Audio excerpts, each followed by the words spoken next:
My name is Sarah Collins, and if you're hearing this, then you're about to step into the darkest days of my life. Days I still replay in my head, over and over again, wondering how everything unraveled so quickly. But the truth is, it didn't happen quickly at all. It was slow, silent, like poison in my veins. It was April 2nd, 2012, a Monday.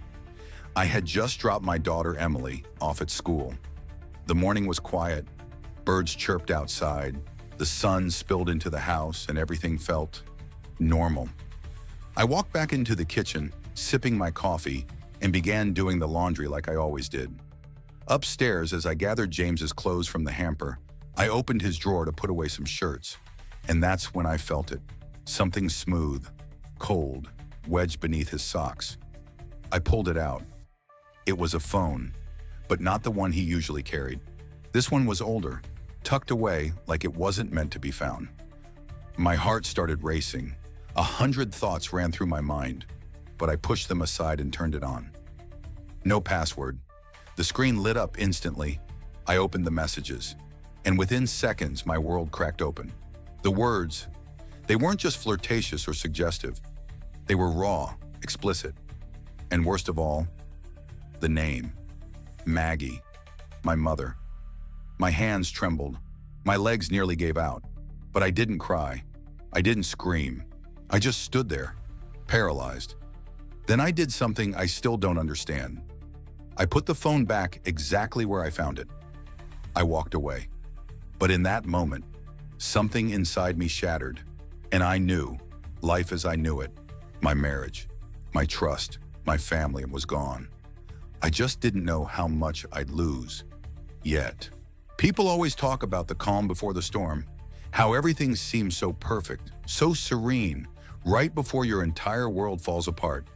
And looking back now, I realize that's exactly what my life was before April 2nd. A lie wrapped in routine. A house built on a foundation that was already cracked, I just didn't know it yet. James and I had been married for 12 years. 12 years of what I believed was stability. We weren't perfect, but who is? We had a beautiful 2-story home in a quiet Phoenix suburb. I tended to the garden every morning, growing tulips and lavender with the kind of love I thought mirrored our marriage. Consistent, rooted, alive. Our daughter Emily was our pride and joy. She was bright, curious, loved soccer, and always had this contagious laugh that could light up a room. James worked as a financial advisor. Long hours, yes, but he was always good with the numbers, and even better with people. Or so I thought. 6 months before it all unraveled, my mother Maggie moved in with us. She had just lost her home, and being her only daughter, I didn't hesitate to open our doors to her. She was a widow, lonely and struggling, and I told James we had to help. At first it was an adjustment, sharing space, shifting routines. But I thought we were managing. What I didn't see, or maybe refused to see, were the subtle changes that came after. James started staying late at work more often. He became distracted, cold even. He used to wrap his arms around me every evening while I cooked, whispering jokes or talking about Emily's schoolwork. But then, there were only quick nods, distracted uh-huhs, and long silences filled with the sound of his phone buzzing. At first, I blamed stress. The market was volatile. His job was demanding. I gave him space. I told myself this was just a phase. But what kind of phase makes a husband avoid his wife's eyes? What kind of phase makes a man step outside to take calls in hushed tones when he thinks no one's listening? Still, I pushed down the doubts. I wanted to believe we were still us, that our family was strong, that love would hold. I had no idea how wrong I was. I didn't know then that betrayal had already moved into our home, not just through the front door, but through the arms of the woman who raised me. They say there's a moment in everyone's life, a line you cross, and once you do, there's no going back. For me, that moment came when I read those messages, and the line I crossed was into a truth so ugly, so violent, I don't think I'll ever come back from it. When I held that old phone in my hands, my body felt numb, like I was watching someone else's life fall apart. My thumb hovered over the screen before I tapped into the messages. I expected maybe a work affair, some harmless flirting, even something I could excuse, lie to myself about. But what I saw, I wish I hadn't seen it. The messages were explicit. Not just romantic, not gentle, raw, sexual, vivid. Things I had never heard James say to me, written out in detail, for someone else. But what made my knees buckle, what made the room spin, was the name at the top of the conversation, Maggie, my mother. At first I thought it had to be a mistake, a coincidence. But the words were too intimate, the references too personal. I missed last night. Your scent is still on my skin. Same time tomorrow when Sarah's out? My hands shook, my breath caught. I could barely hold the phone, yet I scrolled, needing to know more, needing to confirm what my heart already knew. The timestamps, the emojis, the photos. I'll never unsee those photos. These weren't fleeting moments. This wasn't a one-time mistake. It was an affair. A full-blown, months-long affair happening under my roof. My mother, the woman who held me when I was sick, who tucked Emily into bed at night. And James, the man who vowed to protect me, to love me, together, while I made dinner, while I drove our daughter to school, while I believed in them. But I didn't scream. I didn't break. I didn't confront either of them. Not yet. I closed the phone, slipped it back beneath the socks, folded the drawers shut like I hadn't just opened Pandora's box. I walked out of the room, straight into a new life I didn't ask for, because from that moment on, I wasn't Sarah Collins, the wife, the daughter, the mother. I was a ticking time bomb, walking on glass, pretending not to bleed. After that morning, everything looked the same, but nothing was. The house still smelled like lavender and fresh coffee. Emily still laughed after school. James still kissed me on the cheek. Maggie still set the table like she always did. But I was no longer there. I was watching it all from behind glass, like a ghost in my own life. I moved through the days with a mechanical grace. I cooked, I cleaned. I asked about James's day. I hugged my daughter, but inside I was hollow. Numbers screaming without sound. Every glance between them made me sick. The way Maggie smiled when she passed James in the hallway, it used to feel motherly. Now it felt sinister. James had grown better at hiding his lies. His alibis were smoother, his excuses rehearsed. But I knew the truth now. Every call he took outside, every sudden meeting, every time his phone vibrated and he casually flipped it face down. I saw through all of it, and still, I said nothing. I started keeping a journal. Not of my thoughts. Those were too dangerous to write down. I logged the calls, the texts, the receipts, the inconsistencies. I became an investigator in my own home, documenting every betrayal like evidence in a trial I hadn't decided to hold yet. I stopped sleeping. My body would lie down, but my mind never did. It replayed the messages, the photos, the secrets, over and over until it burned into my skin. Maggie, my own mother. How do you begin to process that level of betrayal? There's no manual, no grief book that prepares you for discovering the woman who gave you life is also destroying it. I remember looking at her one night as she helped Emily with her homework. She laughed, that familiar, motherly laugh. And for a second, I almost forgot, almost forgave. But then I remembered the messages. I remembered her hands where they'd been, and the rage returned like a wave crashing over glass. But still, I said nothing. I was waiting, not just for the right moment, but for a reason, a spark, a breaking point. I didn't know what it would look like or when it would come. I only knew that something inside me was starting to crack, and soon it would break. April 8th, 2012. I remember the date, the hour, the breath I took before it all began. I had lived in silence for days, swallowing betrayal like poison. But that night, I couldn't hold it in anymore. I didn't plan what I was going to say. I just knew. It was time. The house was quiet. Emily was already asleep in her room. James sat in the living room, pretending to read a book. But I knew his mind was elsewhere, probably with her, with Maggie. I stood in the doorway, phone in hand, the one I had found tucked beneath his socks. That cursed little device that shattered my world.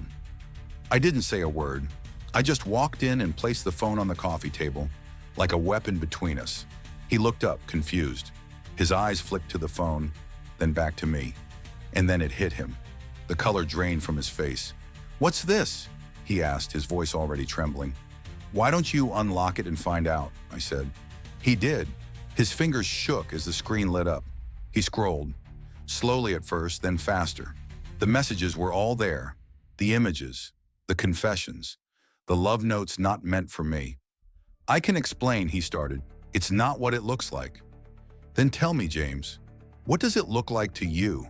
Because to me it looks like months of lies, of secret sex with my mother, under our roof." He stammered, said it was a mistake, a weakness, something he never meant to happen, that it didn't mean anything. But those weren't apologies. They were insults. Then came Maggie.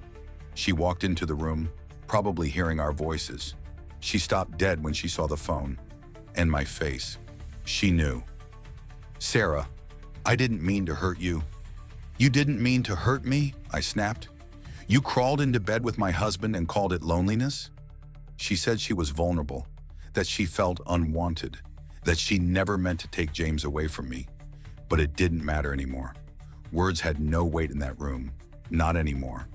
The pain had festered too long, and now it was breaking through the surface like fire through paper. I felt my breath quicken, my fingers clenched. My eyes moved to the mantel, to the heavy silver candlestick resting there. I didn't make a decision. I didn't weigh consequences. I just moved, and when I turned back to face her, I was no longer the woman they had known. I wish I could tell you I hesitated, that something inside me screamed, "Stop!" That the weight of morality, of motherhood, of daughterhood pulled me back.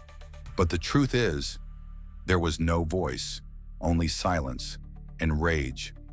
My hand reached for the candlestick before I even knew I was doing it. It was heavier than I expected, cold, solid, a perfect fit for fingers that had clenched so many nights in pain. Maggie was still talking, still defending, still trying to reason with me, like this was something we could explain away, like this was some complicated misunderstanding. I don't remember what she said last. Maybe something about love, or being human, or forgiveness. But all I saw was her mouth moving, her lips, the same lips that kissed my husband behind my back. And then I swung, one blow. That's all it took. The sound, I'll never forget it. A sickening crack that echoed through the room like a gunshot. Time froze, and then she collapsed. Her body crumpled to the floor like paper soaked in blood. There was no scream, no fight, just silence and blood. So much blood. James rushed to her side, panic written all over his face. He looked at me like I was someone else, and maybe I was. He shouted something. I think he asked what I had done, but I couldn't answer. I stood there motionless, the candlestick still in my hand, dripping red. My legs felt like stone, my mind like a broken TV, flashing static.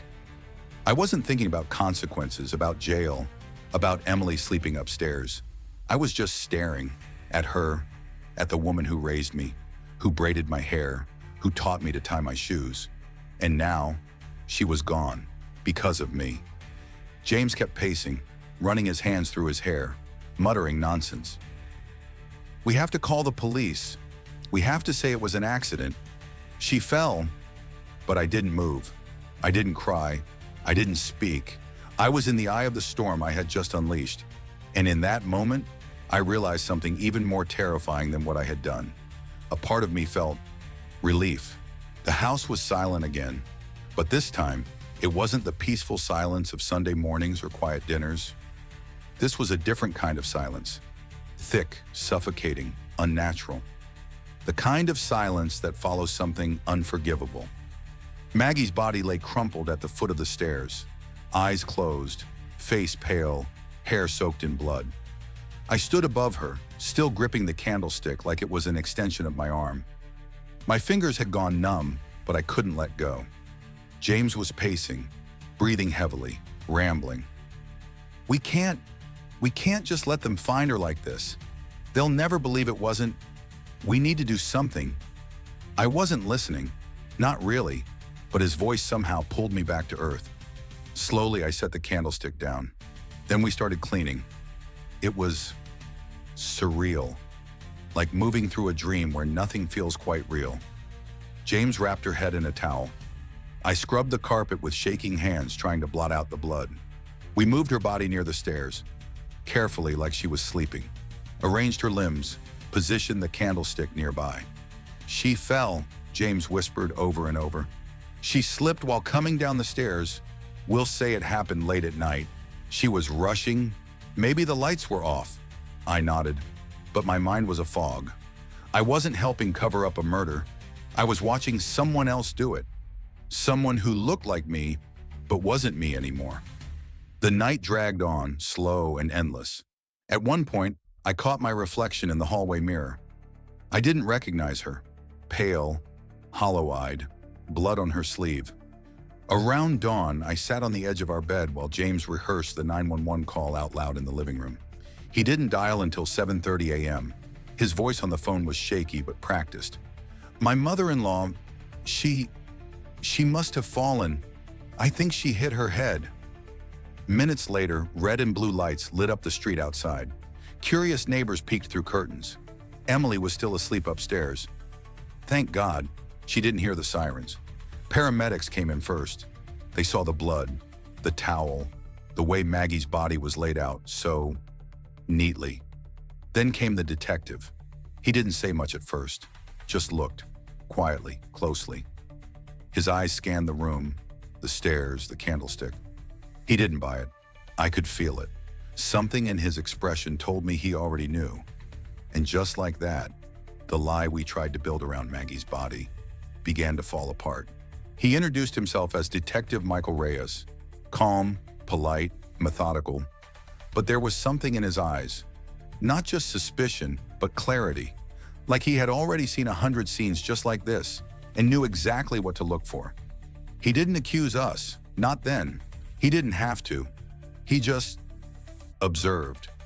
He looked at the blood stain beneath Maggie's head, then at the candlestick lying nearby. No overturned furniture, no struggle, nothing broken. Everything was too clean, too quiet.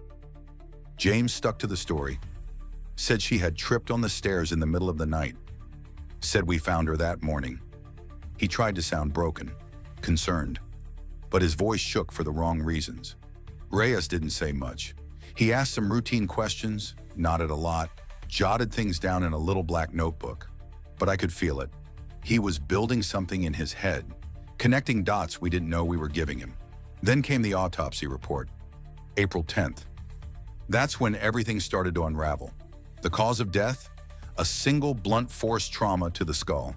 The medical examiner was clear. The wound wasn't consistent with a fall. The angle, the force, the shape of the indentation. It wasn't an accident. The case turned from tragedy to homicide. Detective Reyes brought us in for questioning separately. James went first. He tried to hold it together, but I know him. His voice gets higher when he's nervous. His timeline falls apart.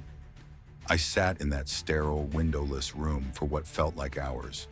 The ticking clock on the wall was louder than my heartbeat. When Reyes came in, he didn't yell. He didn't threaten. He just talked, slowly, gently. He asked me about my mother, our relationship, the night she died, if anything had been strange between us. I lied. I kept the story straight. I said I didn't know what happened. I said we were close. I said Maggie had been having trouble sleeping, that maybe she fell in the dark. But Reyes watched my eyes, not my words.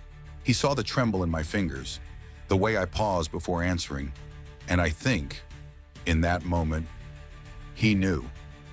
He didn't say it, but he left the room with a look I'll never forget, like someone who just found a fracture in the foundation, the kind that's going to bring down the whole house.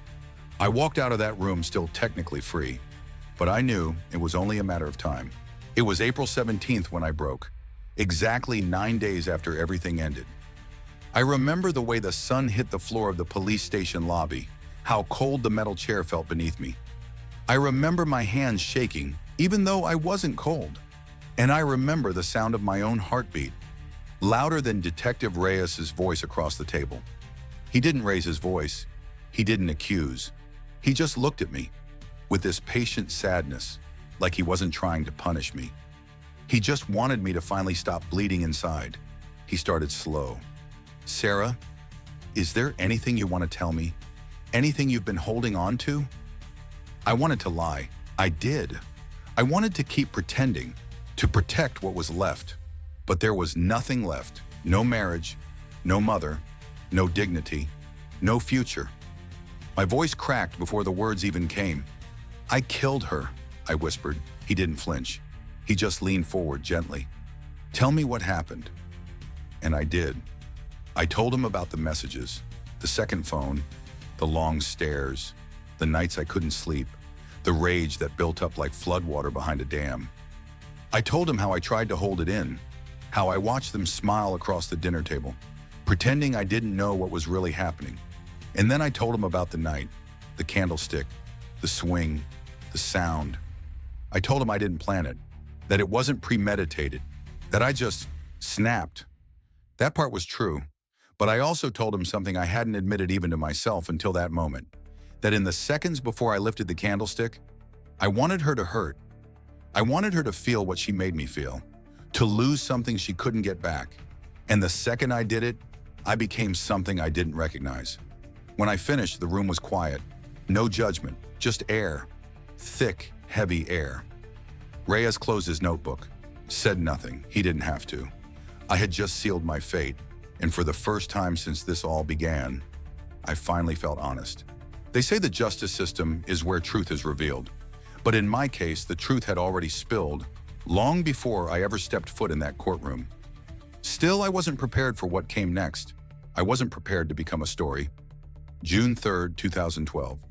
The trial began at Maricopa County Courthouse, and from the moment I walked in, I wasn't Sarah Collins anymore. I was the woman who killed her mother. A headline, a scandal, a spectacle. Journalists filled the gallery. People I'd never met stared at me like they knew me. Cameras waited outside the courthouse. Strangers whispered my name like it was a curse. I sat there in silence. No makeup, no hope. Just a woman in a gray suit, stripped of everything that used to define her. The prosecution painted me as cold, calculated. They said the scene was staged, the evidence clear, the candlestick, the blood spatter, the autopsy, all of it pointed to intent. She didn't act in a moment of madness, the prosecutor said. She acted in control, and then she tried to cover it up. They weren't entirely wrong, but my lawyer, Jonathan Fields, he tried to tell another story. He spoke of betrayal, of emotional collapse, of a woman crushed under the weight of her husband's infidelity and her mother's ultimate betrayal. He showed the jury pictures of my life before it all fell apart, of Emily, of James and me, smiling at barbecues, of Maggie holding her granddaughter before everything went to hell. Witnesses testified, friends, neighbors. Some spoke of the tension in our house. Others said I was a devoted mother, a quiet woman, the last person they'd expect to do something like this. I watched it all like it was happening to someone else, but I never denied it. I never tried to escape it. On June 18th, the jury returned. Guilty, second-degree murder, 25 years, no parole. The courtroom was silent, but inside me something cracked, not in protest, not in fear, but in acceptance. I had already sentenced myself the moment I lifted that candlestick. James sat in the back, alone. He didn't speak to me. He didn't look at me, but I could feel the weight of his presence, the man whose betrayal started all of this. I lost my mother. I lost my marriage. But most of all, I lost myself. I'll spend the rest of my life trying to understand how it came to this.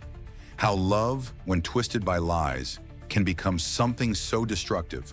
And maybe, just maybe, I'll find peace. But I doubt it.